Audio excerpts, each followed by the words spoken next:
Well, let me tell you something.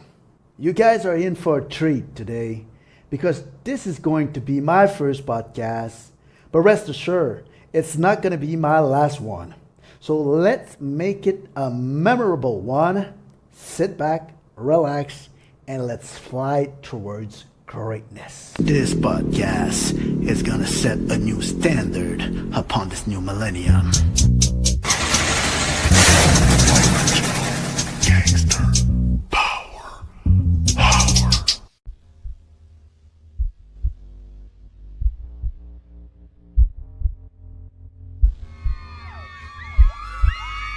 Ladies and gentlemen, live from the Daytona Airport in Columbus, Ohio, one of the key battlegrounds in this multicultural warfare. There is some electricity in the air as the struggle between the left and the right intensified throughout the United States and North America. There can only be one winner and one winner only. This is the original Gangster Power Hour podcast, and there is no way out. It's all in or nothing. So tell the DNC and the Republicans to prepare some coffins, because this is it, folks. This is it. Okay, now it's time to welcome our host for this podcast. Let's give a warm round of applause and let's welcome the man, the myth, the power, the legend, Big Papa Flex.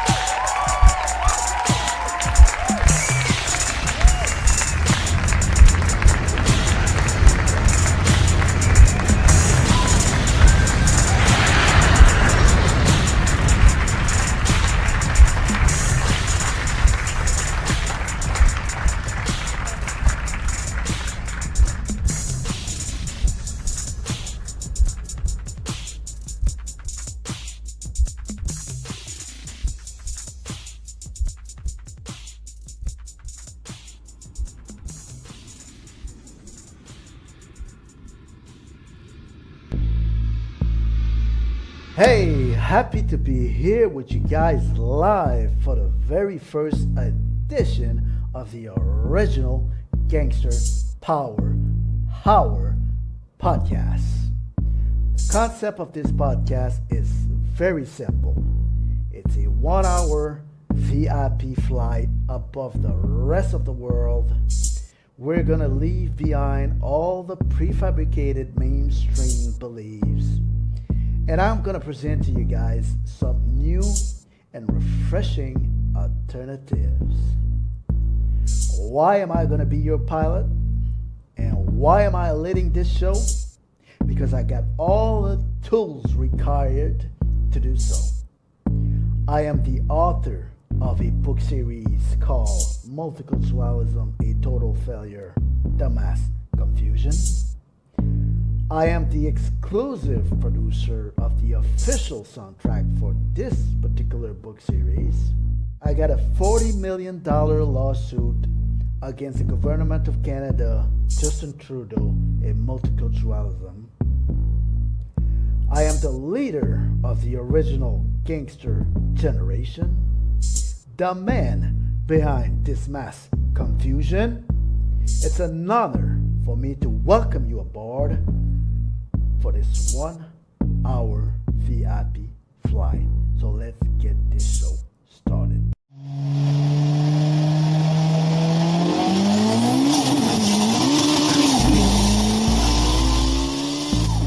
Folks, this is it. It's quite obvious of what's going on right now. We're now in the middle of a cultural warfare. And anything goes.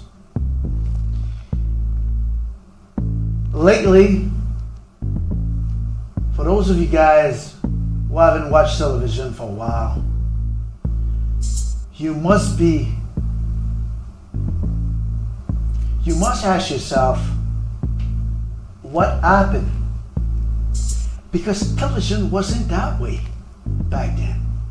Television was not a portal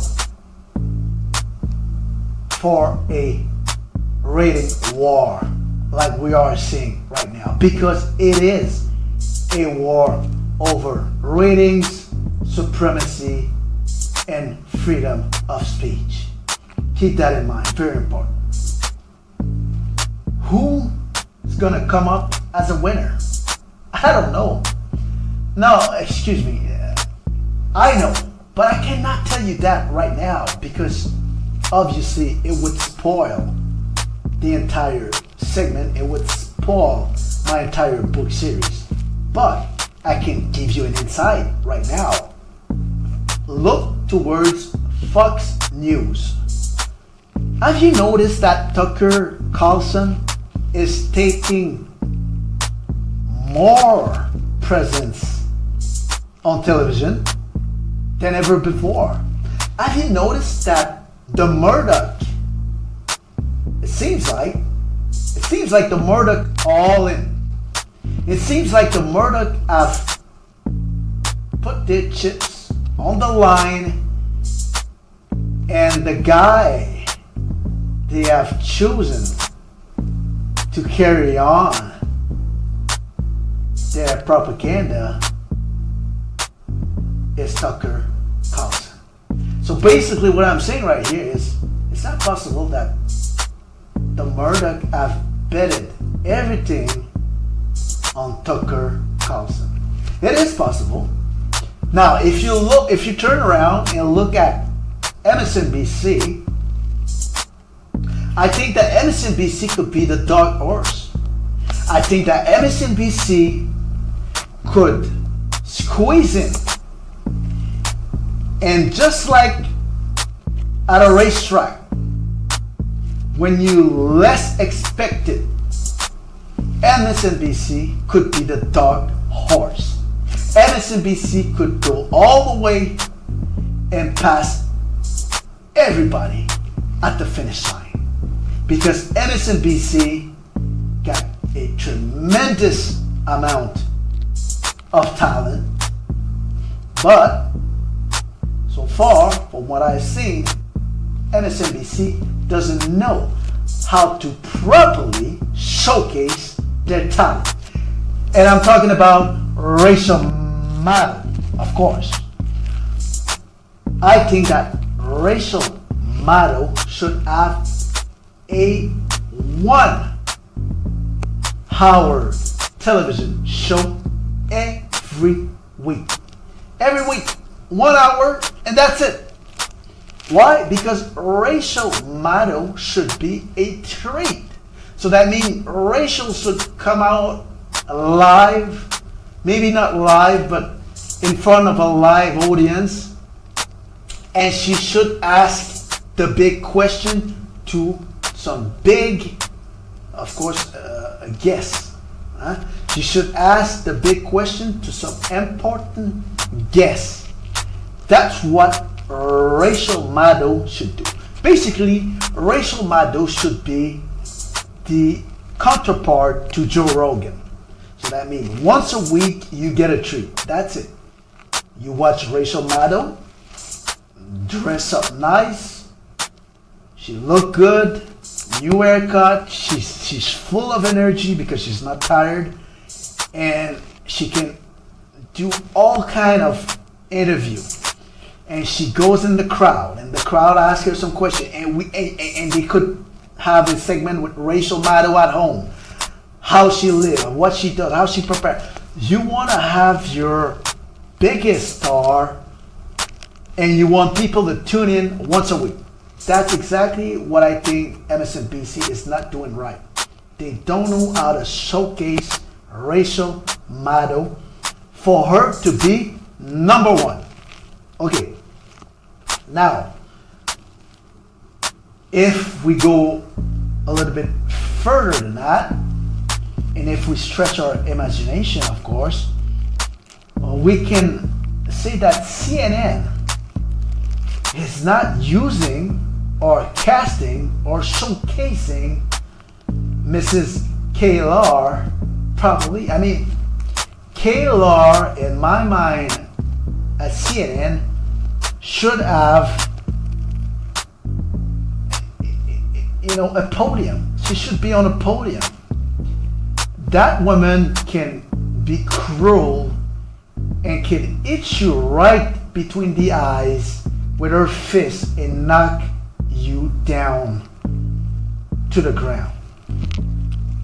She is very vicious in terms of words, and she does it in a very, very calm, posed, and elegant way. You call that a smooth operator. I call that a very smooth killer. She is a smooth killer on television. That's what KLR is. She can kill any opposition, anytime, any moment with a few chosen words. Alright? Now, let's refocus and let's get back towards Fox News. I think that Fox News is Fox News, right? But the one thing that I'm surprised about Fox News is, what about Sean Hannity? Sean Hannity should be the leading horse right now. He should have the biggest ratings, and he should be the main event. Now we have Tucker Carlson as the main event, and Tucker Carlson is the target. He's the main target from the left. I mean, it's a turn of event that I haven't seen coming so far, but Tucker Carlson seems to be the one that people hate. And when people start to hate you, you know what that means? That means you're in a very good position, especially if you're in the cable news business. Okay, this is the original Gangster Power Hour podcast, and we're going to take a break. It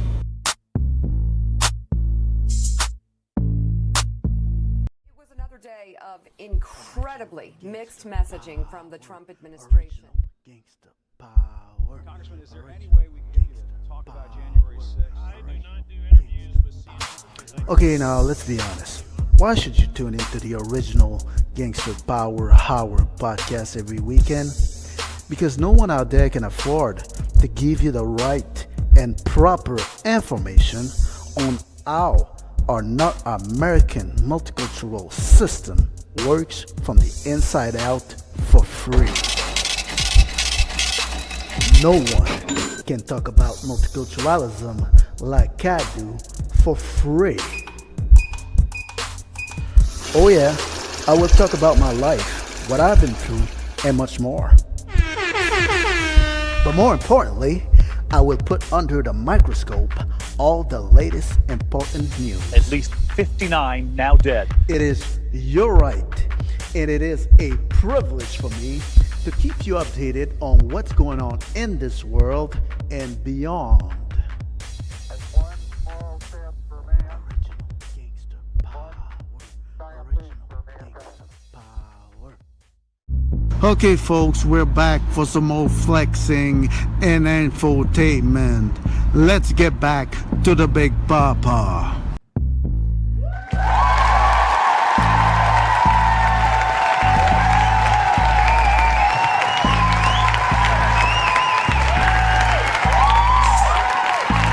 I mean, let's not kid ourselves, folks. It's a total war.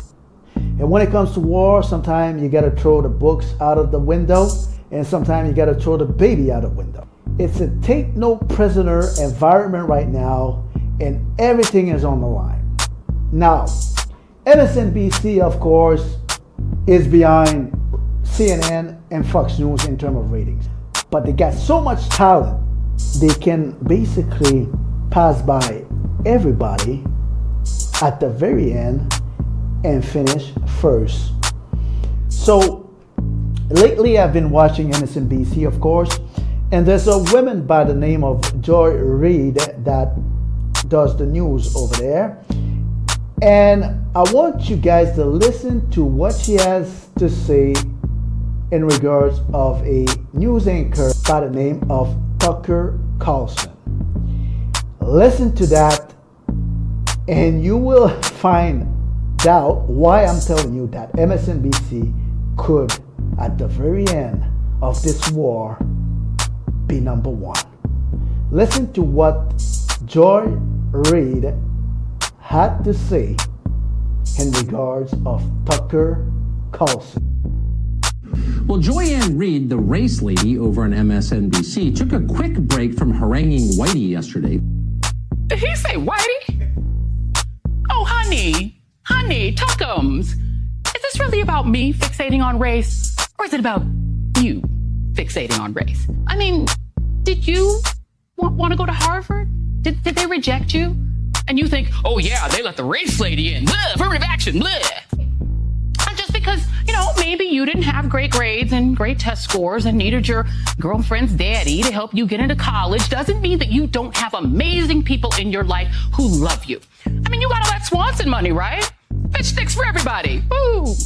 And, you had fun at Trinity after, you got bought in, right? By the way, what was the Dan White Society? You know what? Moving on.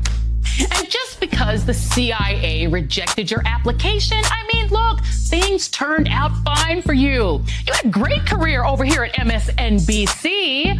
Oh, actually, okay, that didn't work out. Well, look, you were great on CNN, though, until Jon Stewart kind of humiliated you. But it's fine. You're fine. Things are going great for you. Back to the whole race thing. Just saying, I'm not the one who spools out over my neighborhood changing like I'm some segregationist housewife from the 1950s. That would be you, Tuckums.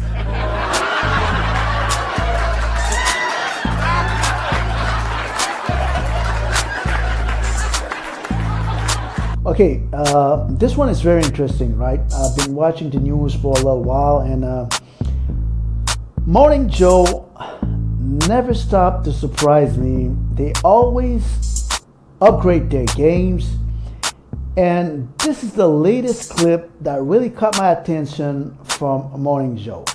And this clip is about a guy named Mike Lindell. And I think it's a tremendous, I don't know where they took their idea. Let's be honest. I might know where they take their ideas, but I'm not going to tell you. Regardless, I think it was a tremendous idea on the part of Morning Joe to highlight a guy like Mike Lindell and talk about how Mike Lindell could be a threat to democracy in the United States. So let's watch this clip. Let's listen to it, and we'll dissect it after. All right. Morning Joe, Mike Lindell. Let's watch this. Good morning to all of you, and I want to start with your new piece in The Atlantic about your meeting with MyPillow CEO and conspiracy theorist Mike Lindell. The piece is titled, "The MyPillow Guy Really Could Destroy Democracy." In it, Ann writes this, quote, "When you contemplate the end of democracy in America, what kind of person do you think will bring it about? Here is what you probably don't imagine. An affable, self-made Midwesterner, one of those goofy businessmen who makes his own infomercials. A recovered crack addict, no less, who laughs good-naturedly when jokes are made at his expense. A patriot, or so he says, who may well be doing more damage to American democracy than anyone since Jefferson Davis. Along with Bannon, Giuliani, and the rest of the conspiracy posse, Mike Lindell is helping to create profound distrust in the American electoral system, in the American political system, and ultimately in American democracy. You can mock Lindell, dismiss him, or call him a crackhead, but none of this will seem particularly funny when we truly have an illegitimate president in the White House and a total breakdown of law and order." Okay, so for those of you guys out there who are asking themselves, why is so much great for MSNBC and Morning Joe to promote a guy like Mike Lindell? Simple. Because they use the perfect timing and they use the perfect psychology attached to it. So not only they got the perfect medium in terms of who he is, who he represents, but the timing is perfect because that guy is, first of all, let's be honest, Mike Lindell is a very wealthy person, right? So that person becomes a target, but you gotta know how to target him, right? So Morning Joe does it perfectly. They target him and they describe him as a threat. Now they could go on and stretch that for 2 weeks because Mike Lindell, of course, wants to take to the Supreme Court the past 2020 election and declares that, you know, it was a hoax and Donald J. Trump should be your president as we speak. Da da dee da da da. Right. Now, what is tremendous on the part of MSNBC Morning Joe is the fact that they didn't waste any time. They were the first to jump on him, so to speak, to jump on this opportunity, and now they're gonna lead the way. So they're not gonna be behind the news. They're gonna make the news every time they're gonna talk about Mike Lindell. So that's exactly the psychology behind what I said. It's great. Okay, this is an exclusive segment for those of you guys who subscribe to my YouTube channel. I'm gonna talk about Toronto. I'm going to talk about multiculturalism and the state of multiculturalism as we speak right now. And we're going to talk about Toronto. Why Toronto? It's simple. Because Toronto is now a cornerstone when it comes to multiculturalism and Briglio. Let me rephrase that. Because Toronto is, as we speak right now, the city with the most economic growth and the most multicultural growth across the North American landscape. Why am I saying that? Because I've been here for 3 years and I've been watching every segment of this relatively young city, because if we compare Toronto to Quebec City, for example, there's no comparison. Quebec is what? Quebec City is 400 years old. Toronto is relatively young in terms of scale, in terms of diversity, in terms of all kind of stuff. But the rate that Toronto is developing itself right now, it could be compared to someone on steroids. Toronto is developing itself at a tremendous rate, and there's no doubt about it. You just look at the overall picture of Toronto, and of course, buildings are popping up like pimples on a teenage face, right? That might be that might be not the right analogy, but it is what it is. I never seen so much building getting constructed that I've seen in the past 3 years in my entire life. It's insane. Why is that? It's simple.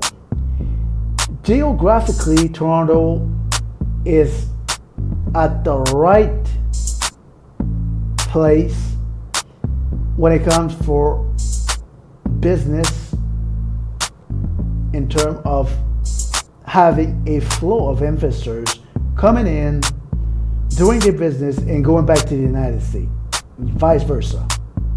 It is the perfect location in terms of people that wants to leave their country and find a new freedom, a freedom that they cannot find otherwise in their own country.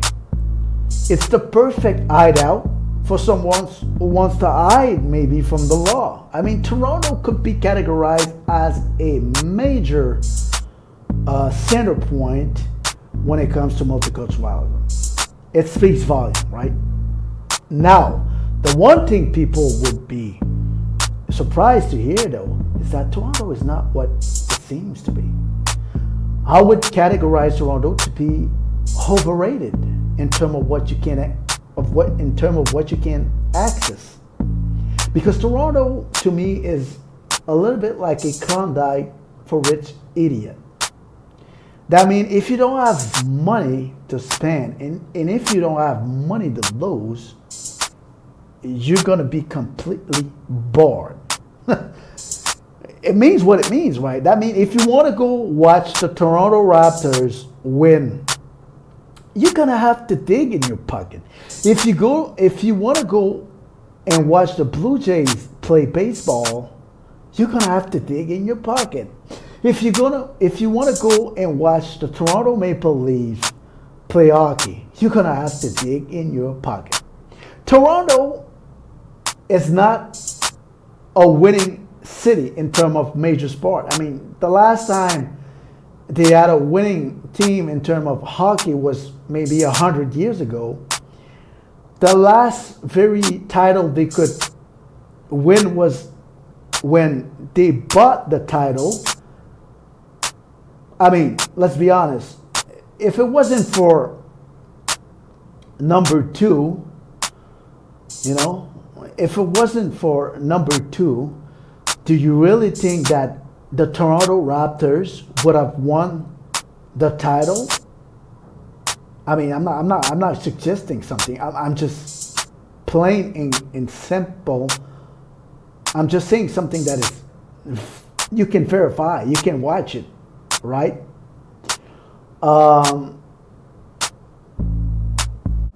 I think Toronto is overrated in a lot of departments. When it comes to public transportation, I think Toronto is overrated. One thing Toronto for sure is, Toronto is a clean city in terms of being clean. It's a clean city, right? You got to be honest sometimes. Toronto is clean. Now, is Toronto a dangerous city? I don't think so. I think Toronto is overrated in terms of being dangerous. I don't think Toronto is a dangerous city. I think Toronto is Toronto because Toronto basically values people with money.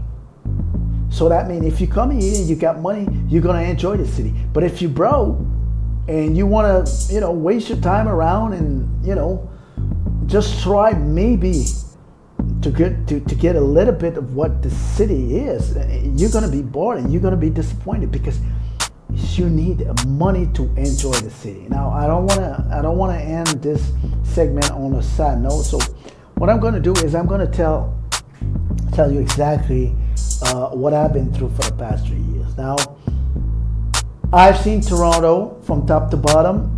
I'm not impressed. I've seen Toronto from top to bottom. I think there is some clear. I think there is some tremendous aspect of Toronto that can be revamped, that can be updated. I think Toronto is lacking, of course, some kind of identity. I think Toronto doesn't have a soul. I'm saying that because if you look at any major city in North America for the past 2 years, if you look at Toronto, if you look at every major location in North America, when those cities became under the scrutiny when it comes to the pandemic that we went through, have you noticed on how those cities had nothing to offer besides a transaction? Which means that I categorize Toronto as a transaction. There's no soul attached to it. There's no soul in it. If Toronto businesses are shut down, there's nobody outside. People are within their community and they stay within their community. They don't go out and have a party. Hey, businesses are closed. Let's have a party. I want to meet my neighbor. I want to shake hands with different community. I want to have fun. No, there's nothing to it. When people come out of their when people come out of the $300,000 condominium, they come out of their houses for one thing. It's to spend their money. And I don't blame that. I don't blame them for that, but it is what it is, right? They don't go out to learn about space program and learn about the history of Canada. No. They come out of their housing to do business, and that's a rightful way to do it. I don't judge them. But if you want to invest in Toronto, I strongly suggest you to make sure that your business is grounded. Because from what I've seen in the past 3 years, I've seen a lot of business coming and going. Meaning that I've seen at the same place, in the same building, I've seen maybe 3, 4, 5 different businesses going back and forth. So that means it's not a success that is guaranteed. But there's plenty of opportunity in Toronto for those of you who've got enough money to invest. Other than that, Toronto is a recruitment center for, I would say, rich idiot. It's a recruitment center for loser. Sorry to say it, but it is what it is. Everybody wants to recruit everybody, and at the end of the day, Toronto has become a city that can have a direct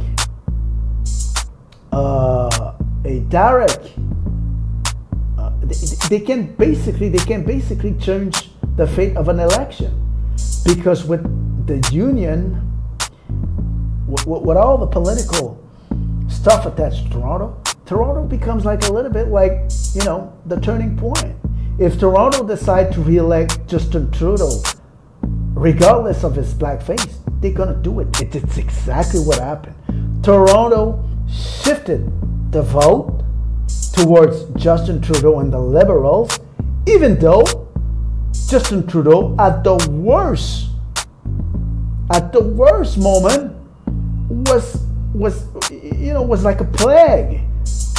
He was crippled. Justin Trudeau was crippled. He had the plague, blackface, scandal, this and that, and Toronto was able to elect this guy again.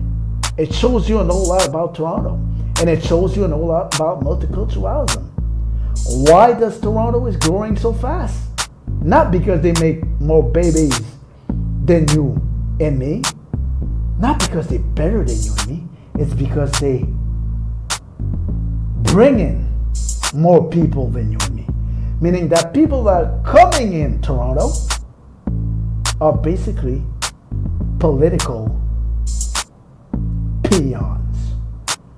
And I do say that, and I do say that in a very, very sarcastic way, because it is what it is. Okay, guys, it was an incredible first edition. I think we can do this every weekend. I think it's gonna get even better, but right now it's closing time. And I need to close this podcast on a very high-hand note. Now, I've talked about what's going on, but in the next podcast, we're gonna elaborate much more about who, where, and what's gonna happen next. So stay tuned. Like I said, don't miss one episode. Subscribe, and of course, buy the book series.